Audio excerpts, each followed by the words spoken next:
Okay, for this video, I will going to start a new subject, and that would be evidence. Still on the topic, still the subject, criminal law and jurisprudence. And we will going to start with the definition of evidence and factum probandum and factum probans. So let's start. Now, we have now new rules on evidence. Ito yung in-emphasize ni Atty. Gabao during our meeting last May. We have now the 2019 revised rules on evidence. Now, ito, anong bago? Supreme Court implements revised rules on evidence. And this is actually 2019 revised rules on evidence. Under EM is Administrative Matters number 190815 Supreme Court or SC.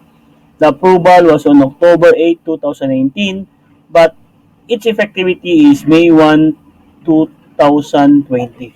And according to Atty. Gabao, you will going to include the revised rules, the 20 revised rules on evidence in the coming board exam this coming November and December. So along the way, there are amendments. May mga underline ako dyan. Those are amendments made by the 2019 revised rules on evidence. So, what is evidence? By definition, under Rule 128, Section 1, it is a means sanctioned by the rules of court of ascertaining in the judicial proceeding the truth respecting a matter of fact. So, this is for memorization purposes, no? But in the book of Atty. Gabao, kasi meron siyang book na evidence, he laid down the four component elements of evidence. Okay, ano ba yung four component elements? Based on the definition, well, evidence is a means of ascertainment. So, ibig sabihin, ang evidence ay means lang, yung methods or ways. Ways of ascertainment. What is yung ascertainment? Determination. Ways, methods of determining. Okay, so evidence is determining what? Actually, we are determining here the truth respecting a matter of fact. Okay? So, evidence ay ginagamit sa pagdetermine ng katotohanan base sa isang factual basis. So, truth, respect na matter of fact means the truth must be based on fact. The truth must be based on fact. Now, remember, it must be sanctioned by the rules. Okay? Sanctioned by the rules means yung rules, that is rules of court. Okay? Now, what do you mean sanctioned by the rules? Yung sanctioned by the rule means in accordance with the rules of court. In accordance with the law. Okay? Kasi pag evidence siya hindi in accordance with the law, hindi in accordance with the rules, then that evidence is incompetent, that is inadmissible. So it must be in accordance with the rules. Okay? Kasi may mga evidence na hindi mo pwedeng gamitin sa court. Like yung hearsay. Hearsay, hindi yan admissible. Yung privileged communication, hindi yan admissible kasi that is not provided by law, no? Or is sanctioned by the rules of court. Now, saan magagamitin ang evidence? Well, ang evidence ay gagamitin sa isang judicial proceeding. Yung si judicial proceeding, sa court. Whether in MPC, RTC, CA, Sandigan Bayan, or Supreme Court. Okay, ginagamit yan. So, yan yung four element components of evidence as provided or defined or enumerated by Atty. Gabao in his book. Now, appeals court clears hiding ko in 6 video case. So we know, pumutok na yung video scandal ni Katrina at saka hiding ko. And si Katrina ay kinasuhan niya sa hiding ko.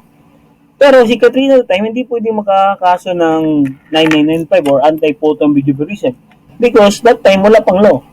Nung nakomit ang act, wala pang law, so hindi pwede. Ang pinal ni Katrina ay 9262, Violence Against Women. Because the uploaded video, I told you rin ni Katrina, because the uploaded video is cause her psychological violence. So, ang pinal ni Katrina is violence against women because of psychological abuse. No? Pero sabi ng RTC, acquitted sa Hidingo because there is no enough evidence. Anong sabi ng Court of Appeals? The Court of Appeals upheld the trial court's dismissal of the case on the ground. Anong rason ng Court of Appeals? Bakit dismiss ang kaso? The prosecution did not submit enough evidence. So, kulang ng ebidensya. Hindi naman sinabi na walang nangyaring sex scandal o sex video. Pero kulang yung ebidensya na it was hidden ko who videotaped the encounter and without her consent, no? Ito hindi pa rin, walang consent yon, and responsible for uploading. Hindi kasi napatunayan na si Hayden ko ang nag-upload ng video sa internet. So, okay, may video, may scandal nga, pero hindi napatunayan siya yung upload, kaya acquitted siya Hayden. So, kasi sabi nga Hayden ko, yung video ni, yung mga videos na daw yun, ay ano lang yan, personal consumption lang yan. So, yan yung importansya ng evidence. May krimen nga nangyari, pero wala ng ebidensya, acquitted pa rin yung accused. Now, scope. The rules of evidence shall be the same of all courts and in all trials. Okay? And hearings. So, ito yung natawag natin the principle of uniformity. The principle of uniformity means ang rules of evidence ay pareho lang, the same, sa lahat ng korte, again, whether MTC, RTC, CA, Sanigabayan, Supreme Court. Pareho yan. Sa lahat ng trials, administrative case, not administrative case, civil case, criminal case, special proceedings, at saka hearings. Pareho ang rules of evidence. But remember this, rules of court, including the rules of evidence, ito, rules of court and rules of evidence does not apply. Hindi siya mag-apply saan? Sa election cases, right? Disqualification of candidate, okay? Yung nuisance candidate, no? Land registration cases, ang cadastral, you want to register your land para ikaw na yung tutumayari yan, ang cadastral proceedings, hindi mag-apply ang rules of evidence kasi hindi naman sa korte yan. Naturalization, tulad ni Andre Blatch, gusto mo magpa-neutralize, gusto mo maging Pilipino if you are not, hindi ka Pilipino, no? Originally. Andre Blatch is naturalization. Insolvency proceedings, like wala ka nang gusto mo i-prove, wala ka ng pera, insolvent ka na. Okay? The rules of evidence will not apply in these cases. Election, land registration, cadastral, naturalization, insolvency proceedings. Except, kailan mag-apply ang rules of evidence? In analogy, minsan analogy is yung synonymous, no? Analogy. Or suppletory, no? Supplement lang yung rules of evidence sa mga kaso na yan. And according to Attorney Gabaw, sa kanyang book, technical rules of evidence are not the same, no? Are not strictly applied in labor cases. Again, hindi pa rin applicable ang rules of evidence sa labor cases and administrative proceedings. Okay, ano mga labor cases? Illegal dismissal, no? Reinstatement. Yan, mga labor cases yan. Administrative, yung tanggalan ka ng lisensya, di kay tatanggalin ka sa serbisyo, okay? Especially in government service, yan yung administrative cases, civil service, no? NLRs, the Polcom, sa mga police. So ito, GMA ordered to pay 21 million to illegally dismissed workers. So ito, ang example ng labor case. Labor case. Illegally dismissed workers. No? Pinababayad ng GMA ng 21 million. Nasaan ang kapuso. No? So, yan yung example ng illegal. Mag-apply ba ang rules of evidence dito? Hindi. Only by suppletory or analogy. Ito, another this example of this case, lali ka dun, yung nagpa-uso sa yung bobo, no? Mga bobo kayo. Okay? He is facing disbarment. And disbarment is akin to administrative case kasi tatagalan ka ng lisensya bilang isang abogado. Okay? Tatagalan ka ng lisensya bilang abogado. So that's an example of administrative case. Although disbarment is a souvenir case, sabi ni Supreme Court. Ito din, Hayden loses medical license. Yung pagka-doktor ni Hayden ko ay nawala because of the scandal sometime on November 24, 2009. Pero, sino administrative yan? Professional Regulation Commission, PRC. Okay? Pero, nabalik din sa kanya. Okay? It was reinstated, no? Reinstated yung license niya after many years. Now, factum probans. Factum probandum is the fact to be proved. Ito yung fact to be proved or the fact in issue. Okay, ito yung ultimate fact. Ito yung ultimate fact which is in issue to which the evidence is directed. Yan yung probandum. Okay? Ito yung ano bang kaso? Ano bang elements ng dapat yung i-prove? That's ultimate fact to be proven. Ang factum probans naman is fact or probative or evidentiary fact. So, ang keyword is evidentiary fact. Tending to prove, ito yung magpo-prove ng fact in issue or ng probandum. Okay?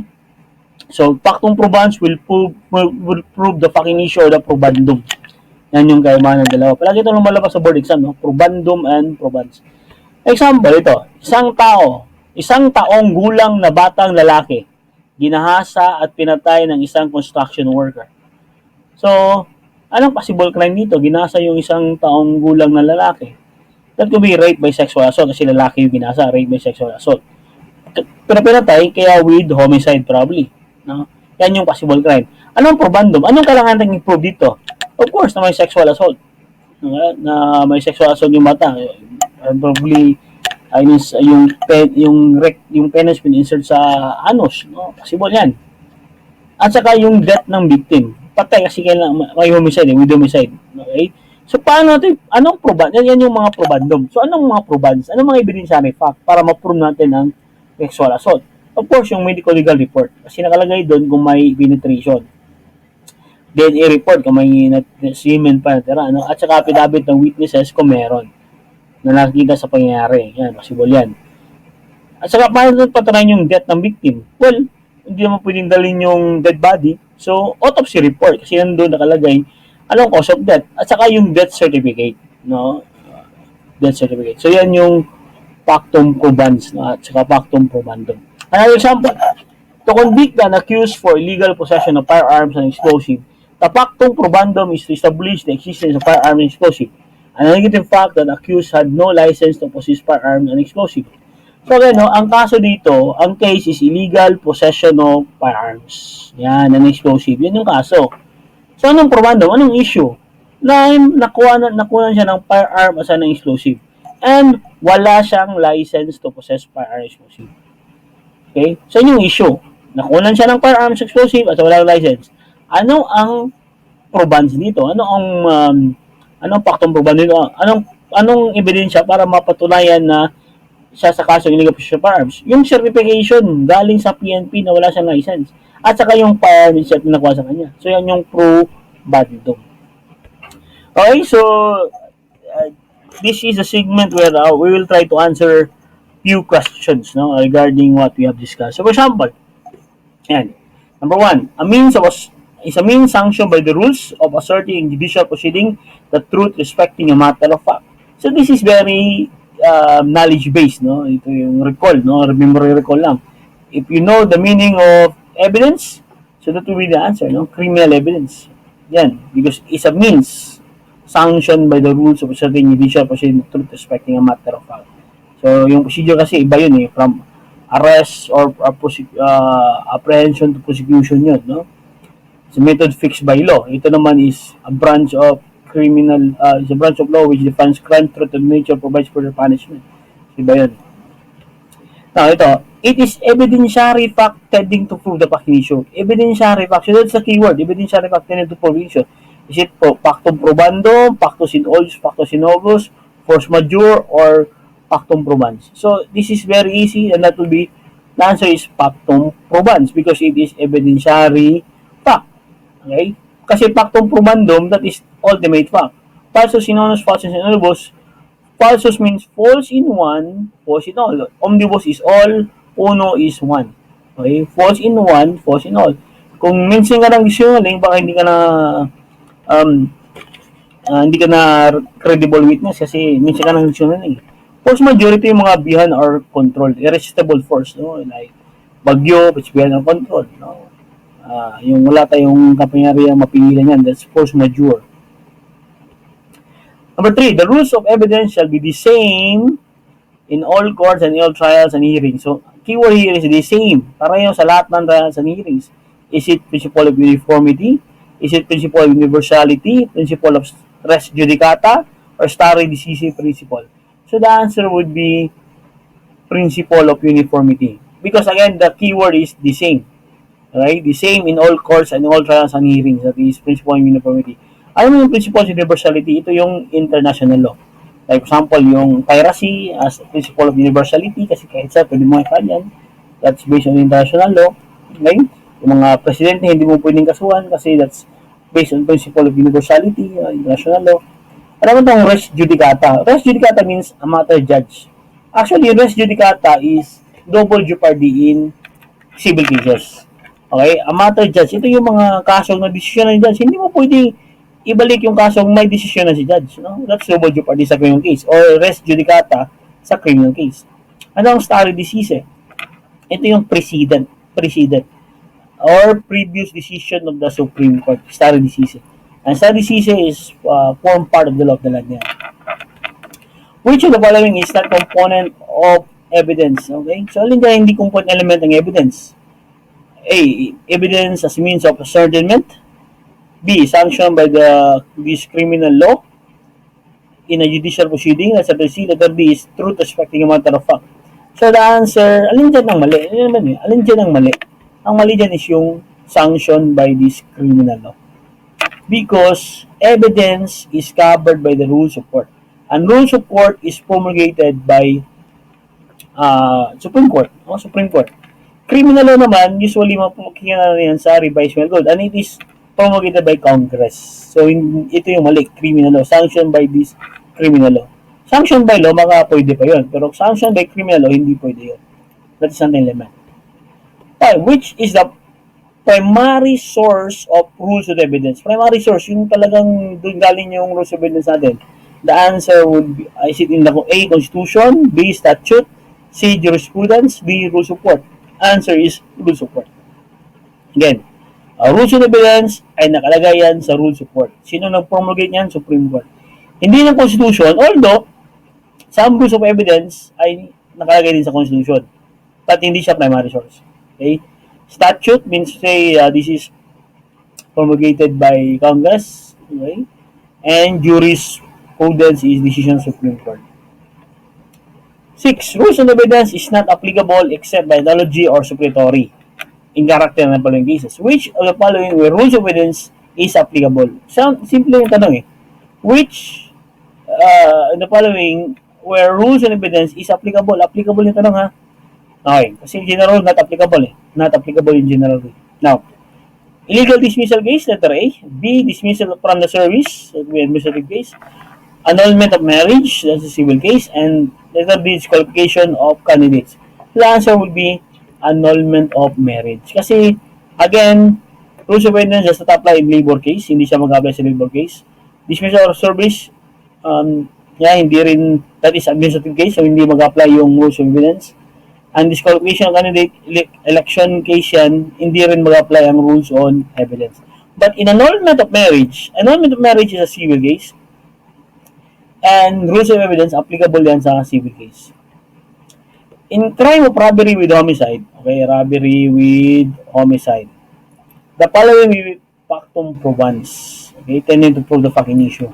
Except, ang tanong dyan yung except eh. Alin dyan hindi siya pwede mag-evidence sa robbery with homicide? Embezzled money. Letter A. B. Firearms use. C. Autopsy report. D. Sachet of Shabu. So, very obvious. Ang sagot ay Sachet of Shabu. Because ang crime ay robbery with homicide. Okay, wala namang connection yung robbery with homicide sa Sachet of Shabu. Yung emission money, yes, siyempre, nakaw ng money, no? Robbery. Firearms use, pwede, baka yung gamit sa pagpatay. Autopsy report, ito yung proof kung paano pinatay. 8. 2019 revised rules and evidence took effect on October 8, 2018, October 8, 2019, November 8, April 1, 2020, May 1, 2020, and the answer is May 1. October 8, 2019 is the approval, but the question is effectivity. The effectivity is on May 1, 2020.